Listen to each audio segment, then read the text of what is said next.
ॐ नमो भगवते वासुदेवाय। ॐ नमो भगवते वासुदेवाय।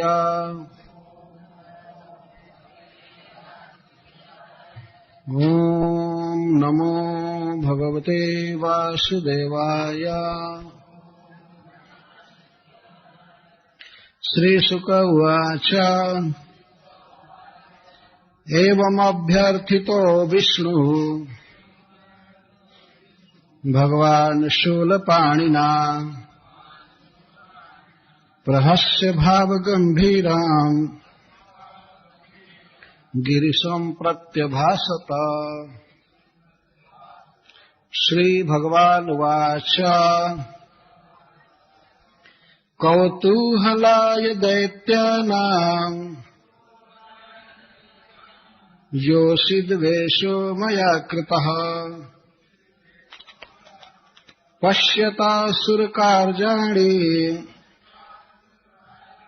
गते पीयूषभाजने तत्तेऽहं दर्शयिष्यामि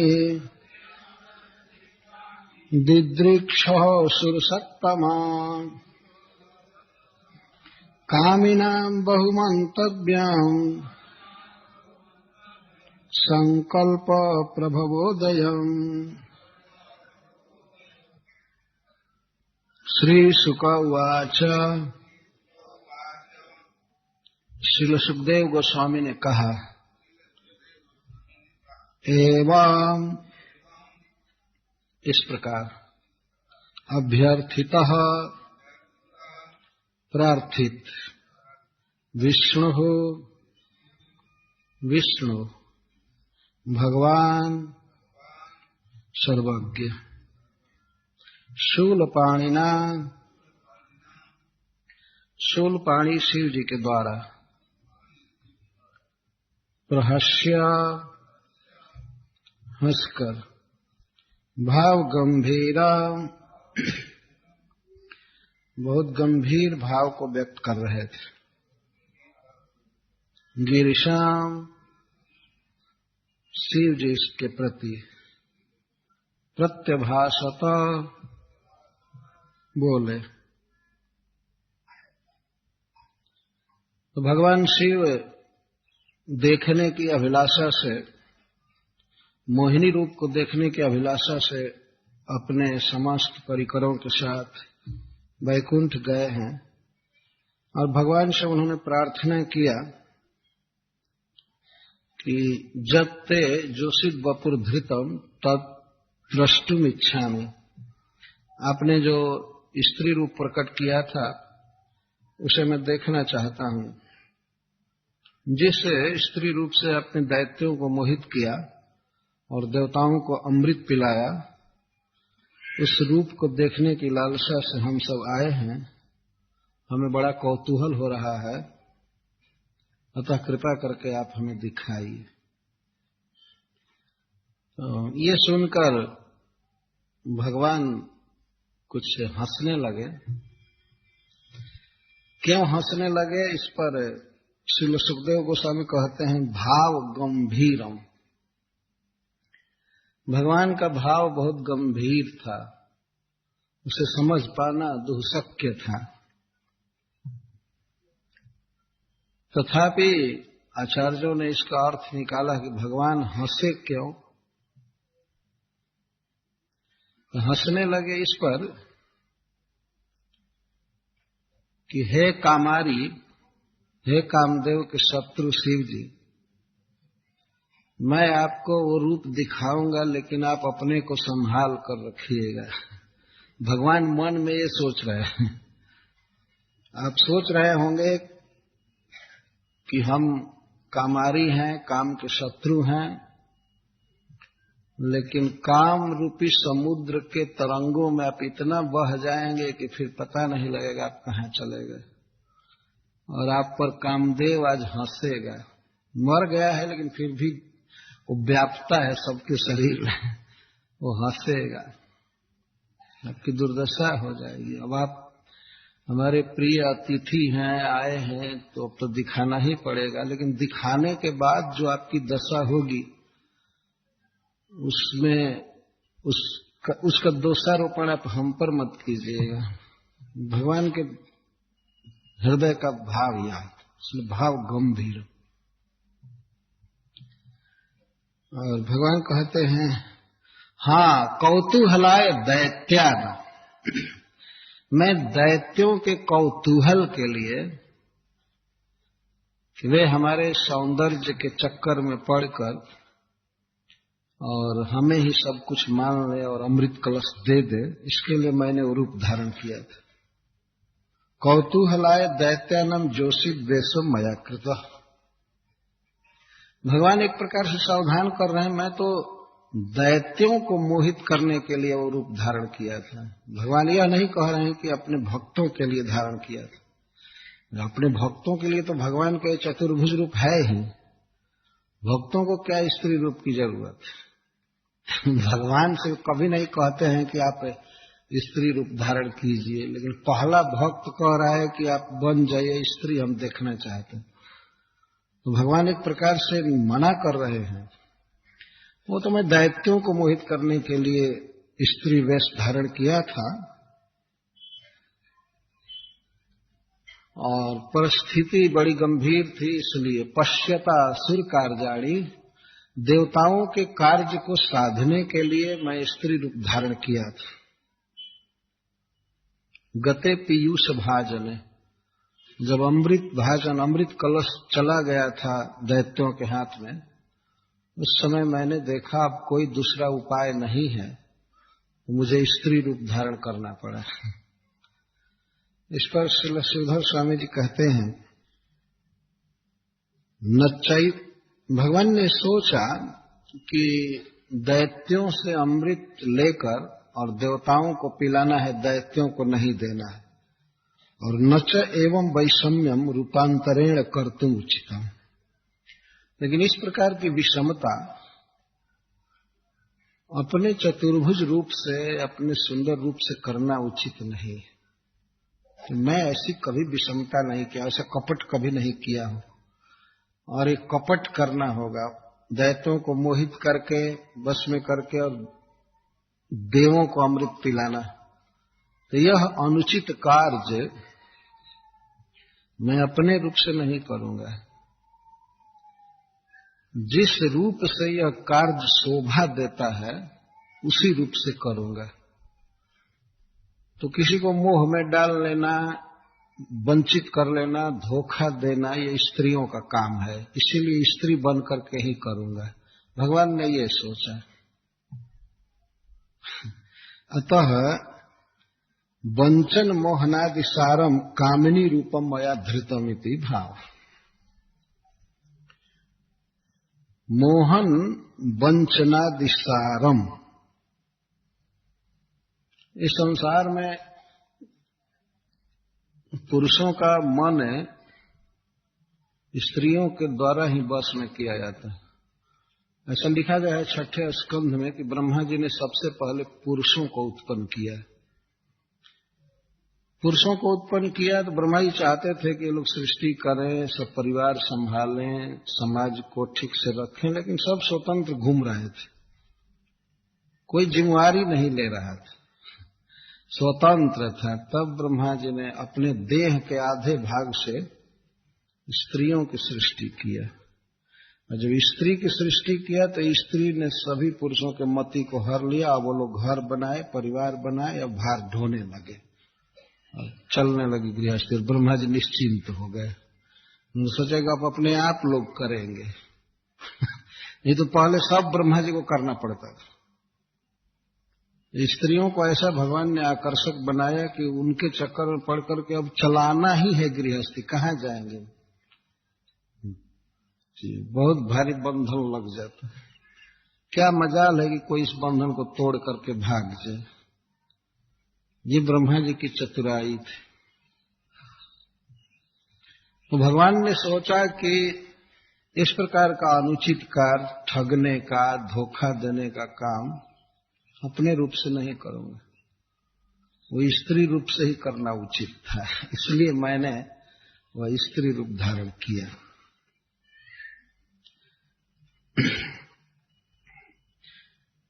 ऐसे आपका आग्रह है तो तत्तेहम दर्शयिष्यामि, मैं आपको दिखाऊंगा, अवश्य दिखाऊंगा, आप निराश मत होइए। दिदृक्षो सुरसोत्तम, हे देवश्रेष्ठ, आप देखने के लिए ललायित हैं, क्या मैं आपकी यह भी इच्छा पूरी नहीं कर सकूंगा? जब देखने की इतनी उत्कट लालसा है तो अवश्य मैं दिखाऊंगा।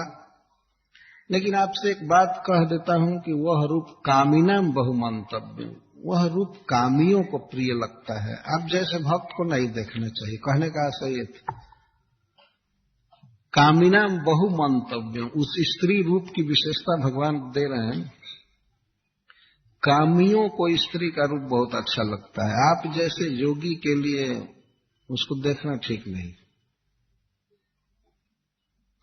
आप जैसे योगी के लिए देखना ठीक नहीं है, ये भगवान मन में ही कहते थे, और ऊपर कहते थे कामियों को बड़ा प्रिय लगता है मंतव्यम। कामी लोग बहुत प्रकार से स्त्री के रूप की चर्चा करते हैं, मुख की उपमा चंद्रमा से देते हैं, क्या क्या करते हैं, बहुत बहुत काव्य लिखते हैं, बहुत प्रकार से वर्णन करते हैं। आप जैसे योगी के लिए, कामारी के लिए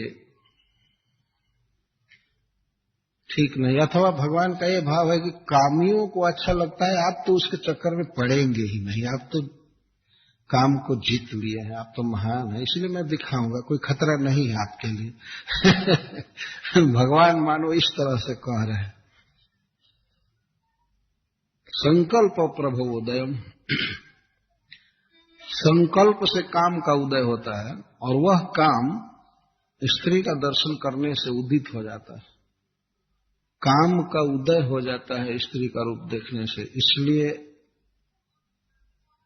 आपको तो नहीं देखना चाहिए, पर इतना आग्रह कर रहे हैं तो मैं दिखाऊंगा। तो अभी भगवान शिव समझ रहे थे कि भगवान बात कर रहे हैं और कहीं जाएंगे, मेकअप करके आएंगे, बनाएंगे हाव भाव, तो मैं देखूंगा, लेकिन वो तो भूल गए इस बात को। भगवान ने कहा कि हाँ मैं आपको दिखाऊंगा, इतना कह करके भगवान कहे कि ठीक है आप बैठें और मैं थोड़ा आ रहा हूं, आपको दिखाऊंगा। तो भगवान शिव देख रहे थे, उस वैकुंठ के हॉल में बैठे हुए थे, बहुत सुंदर,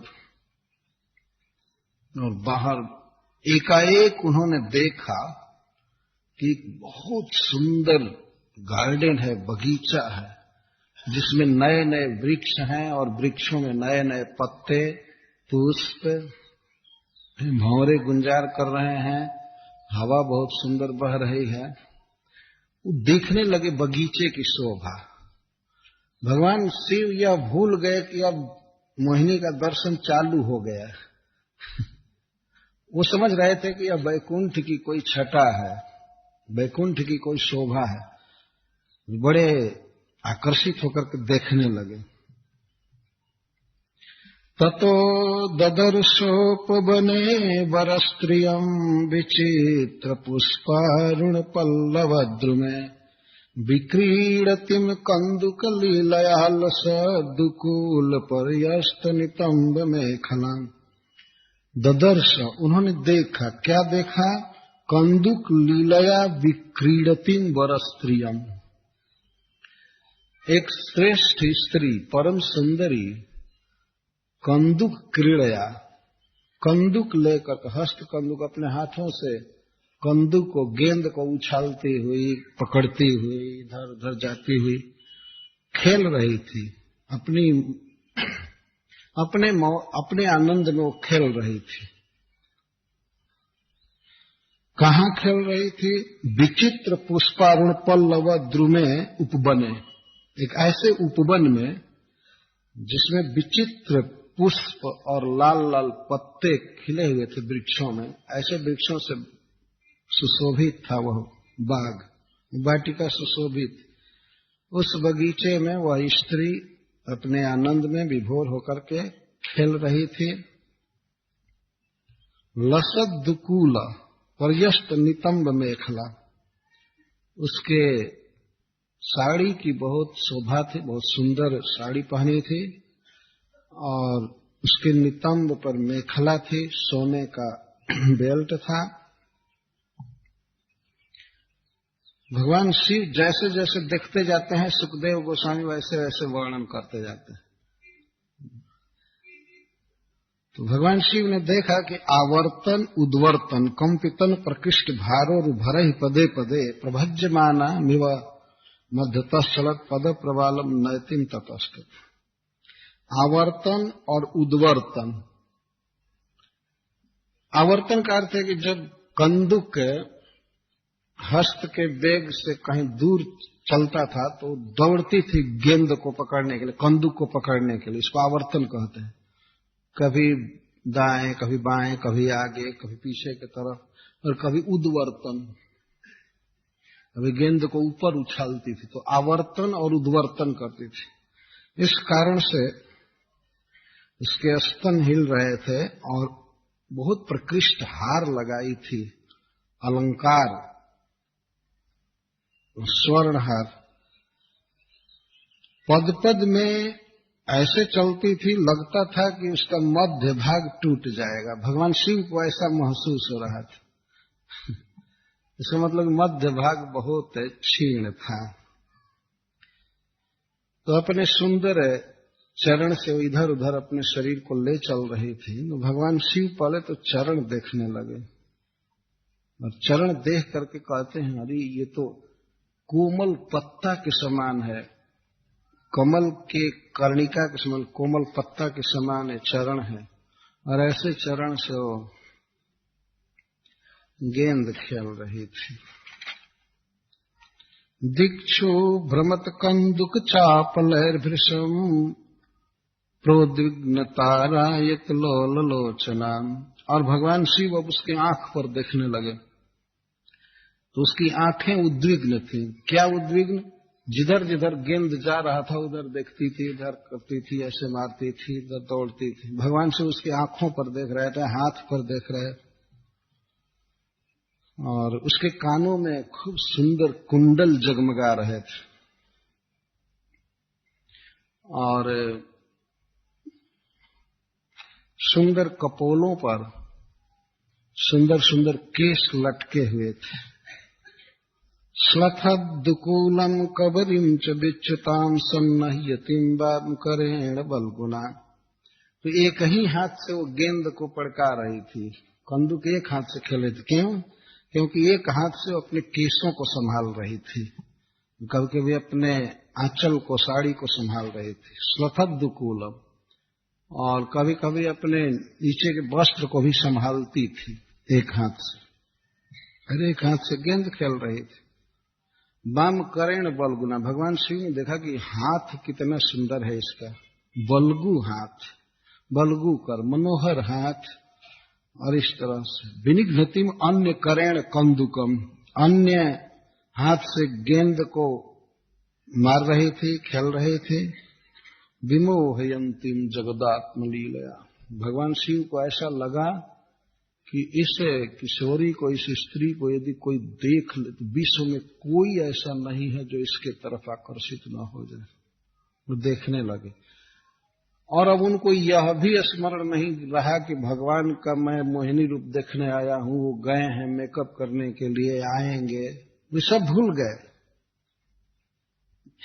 उनको ये ध्यान नहीं रहा कि भगवान स्वयं ही स्त्री के रूप में ये लीला कर रहे हैं, पूर्णतः भूल गए। और जब देख रहे थे तो पार्वती जी साथ में थी, और सब उनके साथी गण, भूत प्रेत सब देख रहे थे, और भगवान देख रहे थे तो देख रहे थे, भगवान शिव देख रहे थे, देख रहे थे। अब वो भूल गए कि उनके साथ में पार्वती भी है। इतना आकर्षण हुआ। ताम वीक्ष देव इति कंदुकलीलयेश, ताम वीक्ष देव इति कंदुकलीलयेश, व्रीड़ा स्फुट स्मित विसृष्ट कटाक्ष मुष्टः, स्त्री प्रेक्षण प्रति समीक्षण विह्वलात्मा, नात्मानमन्तिक उमां स्वगणांश वेद। उसको देखा भगवान शिव ने खूब ध्यान से, उसकी एक एक क्रिया को, उसकी क्रीड़ा को। तो गेंद को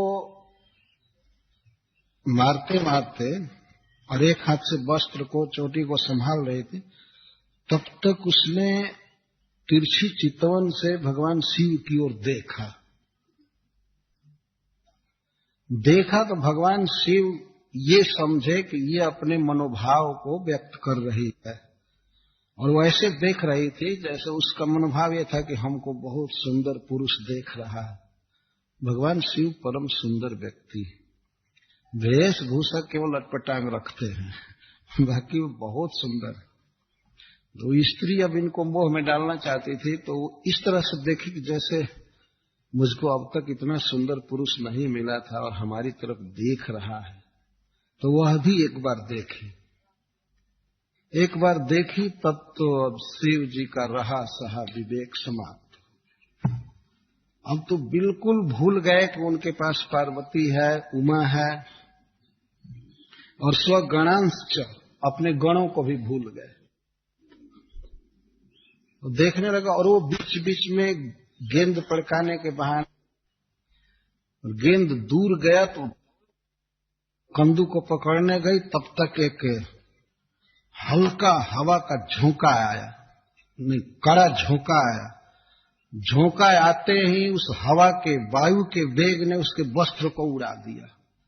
वो संभालने लगी, मतलब आंतरिक वस्त्र उसका था, एक भीतरी जो वस्त्र पहनी थी, लेकिन उसके देह पर जो साड़ी थी और नीचे तक लटकी हुई, वो साड़ी उड़ गई। अब वो क्या नाटक कर रही है कि ये सुंदर पुरुष मुझे देख रहा है, हाय ये क्या हो गया। और वो साड़ी को हाथ में ले करके और इधर उधर छिपने की कोशिश कर रही थी, लेकिन देख रही थी शिव जी की तरफ, और शिव जी उसके पूरे अंग के सौंदर्य को देख लिए। अब तो इतना देखना था कि वे चल दिए उसका आलिंगन करने के लिए। कोई ध्यान नहीं रहा कि उनके गण हैं, उनके साथी या उनके चेले सब भरे पड़े हैं वहां, या उनकी पत्नी है, और बारंबार अपने को छिपाने का प्रयास कर रही थी और हाथ से वस्त्र ले ली थी। तो भगवान शिव उसके पास दौड़े उसका आलिंगन करने के लिए, लेकिन उसने देखा कि बहुत सुंदर पुरुष मेरे तरफ आ रहा है, तो वो हाय हाय करने लगी और वो भागने लगी इधर उधर। लेकिन भगवान शिव बड़े वेग से चले, लेकिन वो कपट से बोल रही थी, मोहिनी ये नहीं कह रही थी कि अरे आप क्यों आ रहे हैं, क्यों आ रहे हैं। वो कह रही थी अरे कोई देख लेगा, अरे कोई देख लेगा, अरे कोई देख लेगा, इस तरह से बोल रही थी। तब कहां से शिव जी हो चाहे कोई हो, वो कैसे अब अपने बस में रह सकता है। वो तो परबस हो गए और वो उसको पकड़ने की चेष्टा करने लगे। वो किसी वृक्ष के ओट में दबती थी, इधर जाती थी उधर जाती थी, भाग रही थी। तब तक शिव जी उसके चोटी को पकड़ लिए पीछे से, और वो कहीं नहीं जाए, और इसके बाद उसको अपने तरफ करके और आलिंगन करने लगे। और वो तो परसरपति उनके बाहों से छूटना चाहती थी, भागना चाहती थी, लेकिन कहाँ भाग सकती थी, ये तो महादेव की पकड़ थी। और वो अभी भागना नहीं चाहती थी, वो तो केवल नाटक कर रही थी। तो इस प्रकार उसके केस बिखर गए, ऊपर सरपति छलक रहे थे, भाग रहे थे। अंत में वो छूट गई भगवान शिव के हाथ से, भागने लगे। तो भगवान शिव चले उसके पीछे चले, तो वह मोहिनी शिव जी को सब जगह ले गई, खास करके जहां साधु महात्मा रहते थे, ऋषि मुनि, उनके आश्रमों के पास से होकर गुजरती थी। अब तो भगवान थे, उनको क्या पकड़ सकते थे शिव जी। और बागी शिव जी तो काम वासना में उन्मत्त होकर के, जैसे गाय के पीछे सांड चलता है, यहाँ सुखदेव गोस्वामी कहते हैं, वैसे वो जा रहे थे। भगवान ने इनको ले जा रहे थे ऋषियों के आश्रम पर यह दिखाने के लिए, देखो शिव जी भी स्त्री को देखे तो इनकी ये दशा हो गई है, सावधान रहो। ऋषि मुनियों को सावधान करने के लिए, जब ऋषि मुनि अपने आश्रमों में देखते थे, अरे शिव जी को क्या हो गया, अरे क्या हो गया, इस स्त्री के पीछे हो गए। उनको पता नहीं था कि यह स्त्री भगवान है। भगवान सब जगह ले गए इनको, और भगवान शिव चले जाते थे और उनका अमोघ वीर्य स्खलित होता जाता था। तो उनका वीर्य तो अमोघ है, जहां जहां उनके वीर्य गिरे वहां वहां सोने चांदी की खाने बन गई। इस प्रकार वो जाते रहे। अंत में कुछ देर के बाद इन्हें समझ में आया कि अरे ये तो मैं भगवान की माया से अद्भुत मोहित हुआ। लेकिन भगवान शिव को कोई लज्जा नहीं आई। क्यों? क्योंकि जानते थे अपने स्वामी से परास्त हुआ हूं मैं, ये तो मेरा पोजीशन है, कोई बात नहीं। ये और वो स्त्री दूसरी नहीं थी, साक्षात भगवान थे, इसलिए शिव जी उनके पीछे चले। नहीं तो भगवान शिव अन्य किसी स्त्री में इस तरह आसक्त कभी हो ही नहीं सकते। पर भगवान स्त्री हो जाए तो कौन नहीं आसक्त हो जाएगा। भगवान पुरुष है तो सब लोग आसक्त हैं, वो स्त्री हो जाए चाहे कुछ भी हो जाए, भगवान तो भगवान है। तो शिव जी की वो जो दशा थी, ऐसा नहीं समझना चाहिए कि सामान्य या अन्य देवताओं की तरह भगवान शिव काम के बस में हो गए। नहीं, कभी दोष दृष्टि नहीं करनी चाहिए। तो भगवान शिव को कोई इसके लिए खेद नहीं हुआ। अथावगत माहात्म्यम आत्मनो जगदात्मना अपरिज्ञेय वीर्यस्य न मैंने तदुहान। वो जानते हैं कि भगवान विष्णु का महात्म्य, उनकी महिमा अपरिज्ञेय है, इसलिए उन्हें कोई आश्चर्य नहीं हुआ और अपनी इस दुर्दशा से कोई शोक नहीं हुआ। जो व्यक्ति भगवान की महिमा जानता है तो जान सकता है भगवान के द्वारा तुम कुछ भी हो सकता है। भगवान मधुसूदन ने देखा कि शिव जी विकल नहीं है, बिल्कुल स्वस्थ हैं, तो वे उसी वैकुंठ में फिर आ गए और अपने स्वरूप में होकर भगवान कहने लगे, आपके अतिरिक्त इस विश्व में कोई नहीं है जो मेरे माया के बंधन में एक बार आकर के स्वयं मुक्त हो जाए। आप आ गए मेरे माया के बंधन में, लेकिन स्वयं मुक्त भी हो गए। यह आप ही ऐसा कर सकते हैं। धन्य है आप, आपकी बहुत बड़ी महिमा है। और जो कुछ भी हो, भगवान तो अब सांत्वना देंगे ही। लेकिन कारण कि कोई ऐसा नहीं, त्वदरीते आपके अतिरिक्त कोई नहीं है जो मेरी माया से मोहित हो करके भी और स्वयं सावधान हो जाए। मेरी अद्भुत माया है, ऐसे ऐसे भाव रचती है कि बड़े बड़े ज्ञानी योगी सिद्ध इससे भ्रष्ट हो जाते। लेकिन आज से मैं आपको आशीर्वाद देता हूं कि मेरी माया का प्रभाव आप पर कभी नहीं होगा। शेयम गुणमयी माया न त्वाम अभिभविष्यति मया समेता काले न काल रूपेण भास। अब मेरी माया का प्रभाव कभी आप पर नहीं होगा। ये भगवान ने आशीर्वाद दिया अपने भक्त शिव जी को। और ऐसा कहकर भगवान आलिंगन किए शिव जी का। बड़ा खेद हो रहा था शिव जी को कि मैं मोहिनी स्त्री का आलिंगन किया, वीर्यस्खलन हुआ है। तो भगवान आलिंगन किए उनको अपने रूप से, श्रीवत्सांग। भगवान के वक्षस्थल पर श्री जी रहती हैं, तो उस वक्षस्थल से भगवान विष्णु ने शिव जी का जब आलिंगन किया तो भगवान शिव को बड़ा सुख मिला कि अब भगवान का आलिंगन प्राप्त हुआ। उस आलिंगन से वे अपने को अच्छा नहीं मान रहे थे, तो पहले वाले आलिंगन से। इस प्रकार भगवान ने आश्वासन दिया। जब भगवान शिव जा रहे थे कैलाश विदा होकर के, उस समय भगवान ने आलिंगन किया और उनको और भी वैकुंठ से बहुत सा उपहार दिया, धन्यवाद दिया, आप आए देखे। भगवान शिव गए, जब कैलाश पहुंचे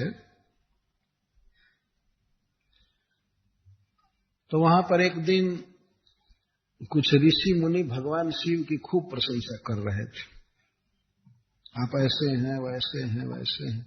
तो भगवान शिव को बर्दाश्त नहीं हुआ, उन्होंने कहा कि अरे मेरी क्या महिमा है, भगवान का जस गाओ। तो उन्होंने अपनी माया पार्वती जी से इस प्रकार कहा उसने, आई बेपस्य तुमजस्य माया परस्य पुंसः परदेवताया।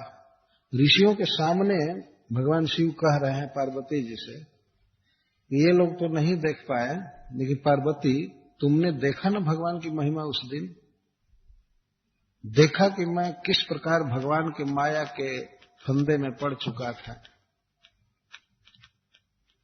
परम पुरुष भगवान की माया को तुमने तो देखा, मैं भगवान के अंशों में सबसे श्रेष्ठ हूं, उनके कलाओं में श्रेष्ठ हूं, लेकिन फिर भी मैं भी बस में हो गया, तो फिर अन्यों की क्या बात है, कौन नहीं माया के बस में हो जाएगा।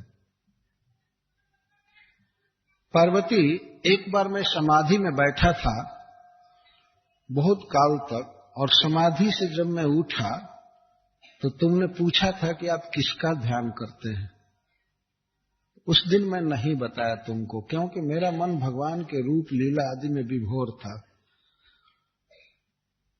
लेकिन आज मैं उत्तर देता हूं कि मैं उसी प्रभु का, उन्हीं प्रभु का ध्यान कर रहा था जो हमें इस तरह से अपने बस में कर ली। यही विष्णु है जिनका मैं ध्यान करता।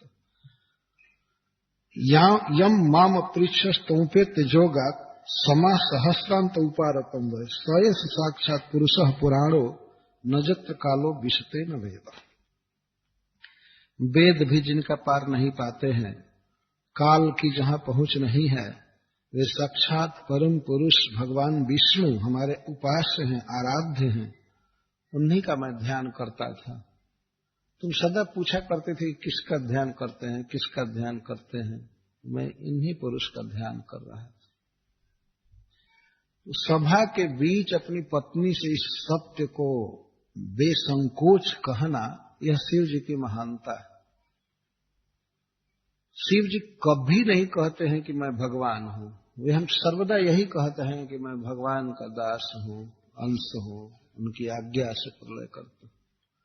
अरे छोटे छोटे मनुष्य तो तुरंत अपने को भगवान कह देते। ये तो एक खेल बना लिए हैं, बस भगवान अपने को कह दो, जबकि भगवान शिव कभी अपने को भगवान नहीं कहते। तो बहुत ऊंचे पोजीशन पर हैं, बहुत बड़े हैं, लेकिन फिर भी वे भगवान की महिमा का ही बखान करते हैं।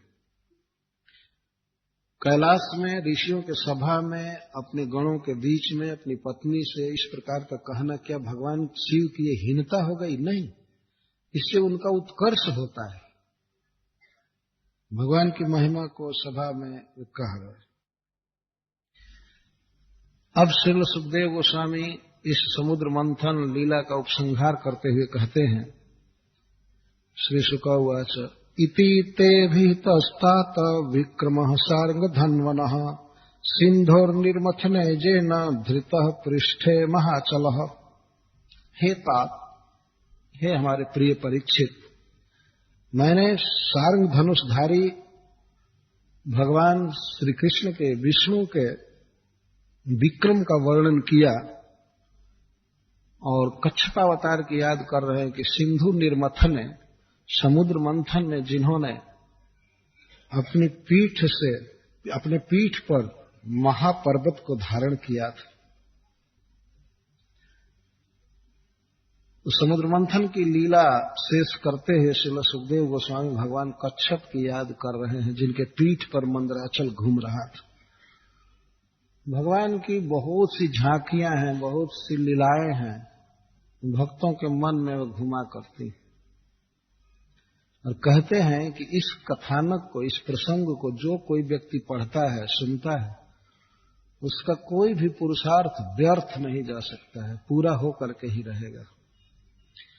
एतन मुहुः कीर्तयतो नुशृण्वतो न ऋष्यते जातु समुद्यमः क्वचित् जदुत्तम श्लोक गुणानुवर्णनम समस्त संसार परिश्रमापहम।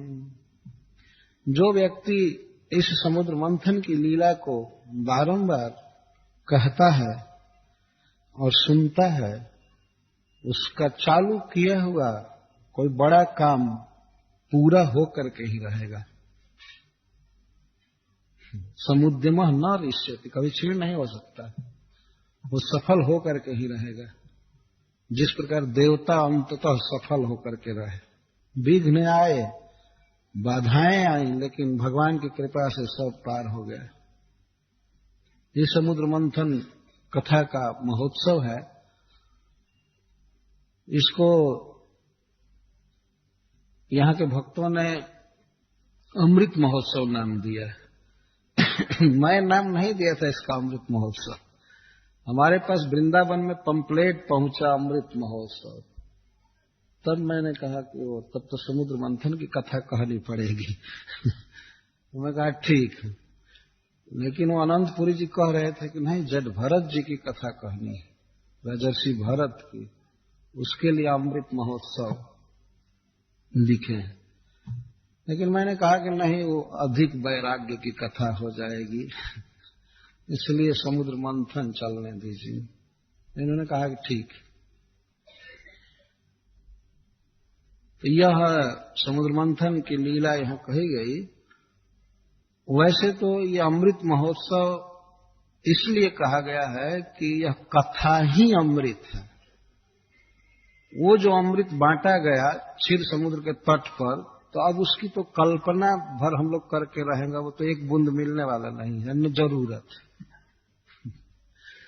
लेकिन मोहिनी जी ने अमृत बांटा तो बांट करके अदृश्य हो गई, और उसके बाद अब फिर कभी नहीं बांटा गया। विश्व के इतिहास में कोई चर्चा नहीं है।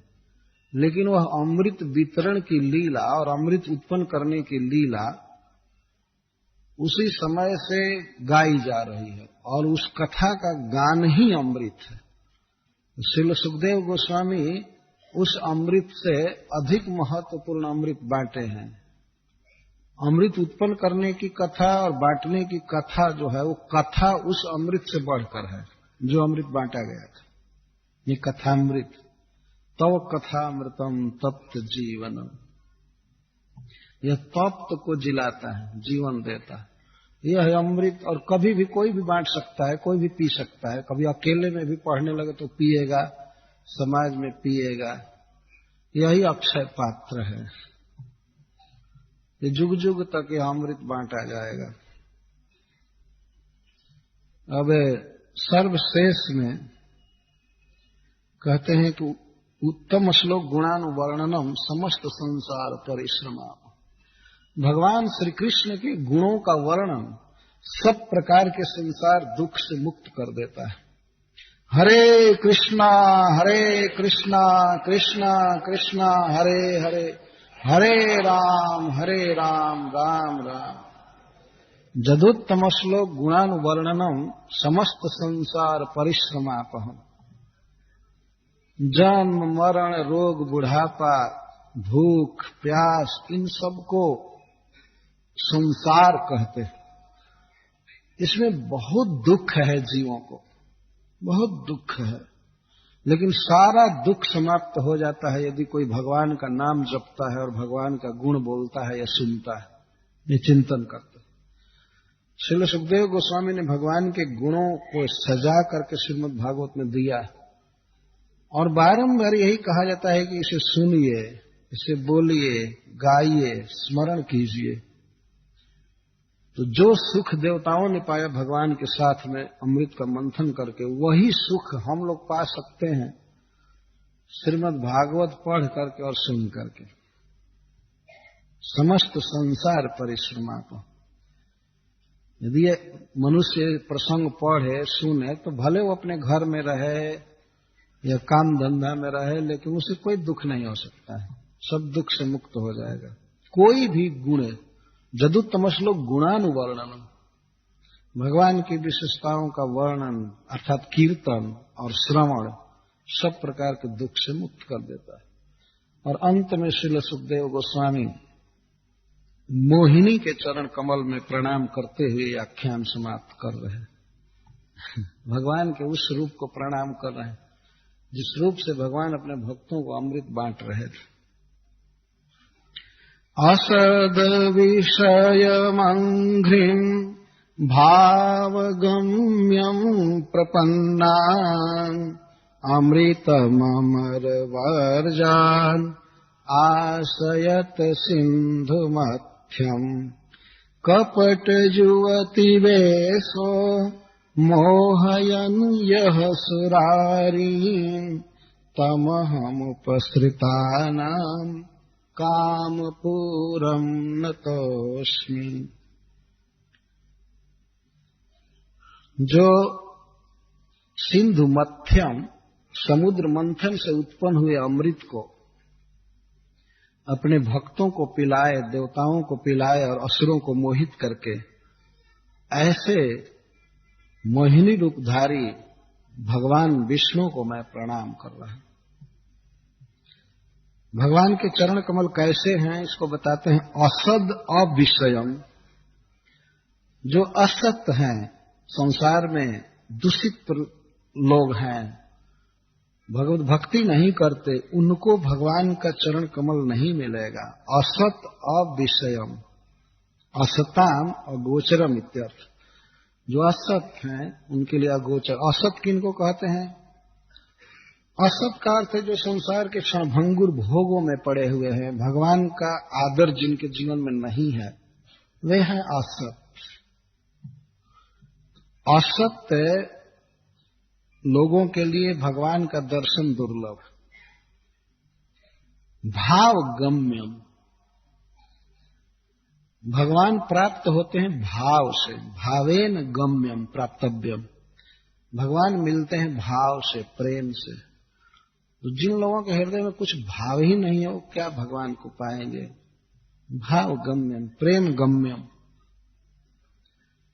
और अमृत अमर वर्जन, देवताओं को भगवान ने अमृत पिलाया क्योंकि प्रपन्नान, भगवान के शरणागत थे। तो सिंधु मथ्यम अमृतम, सिंधु मंथन से जो उत्पन्न हुआ था वह है सिंधु मथ्यम। अपने भक्तों के लिए भगवान देव बनने के लिए तैयार। ये भगवान का कृपामय स्वभाव। इसी से विरक्त चूड़ामणि सुखदेव गोस्वामी मोहिनी के चरण कमल में प्रणाम कर रहे हैं। उनकी ये भावना नहीं है कि यह मायामय स्त्री है, ये प्रभु हैं, भगवान हैं, और भगवान का स्नेह है प्रकट हो गया जब वे स्त्री बनकर के असुरों को मोहित किए और अपने हाथ से अमृत बांटे, अपने हाथ से पिलाए। ऐसे प्रभु के चरण कमल की मैं वंदना करता हूं, मैं प्रणाम करता हूं। इस प्रकार यह अमृत महोत्सव का प्रसंग पूरा हो रहा है। ऐसे तो श्रीमद् भागवतम कभी पूरा नहीं होता है, समाप्त होता है। समाप्त का अर्थ होता है स्वम आप्त, सम्यक आप्त। सम्यक का अर्थ है पूर्ण रूपेण, आप्त का अर्थ है प्राप्त। समाप्त होने का अर्थ होता है कि अब पूरा पूरा प्राप्त हुआ है। खत्म अर्थ नहीं होता है इसका, सम्यक प्राप्त हुआ। कुछ भक्तों की यह इच्छा है, कुछ लोग ऐसे कह भी रहे थे कटक के लोग के ये तो भागवत पूरा नहीं हुआ। तो एक प्रसंग 8 अध्याय यहाँ कहा गया, वो भी कुछ संक्षेप में। उन लोगों ने आग्रह किया था कि स्वामी जी भागवत के सभी प्रसंगों को थोड़ा थोड़ा बता दीजिए। तो मैं प्रयास कर रहा हूं भागवत, समग्र भागवत में संक्षेप में क्या क्या लिखा गया है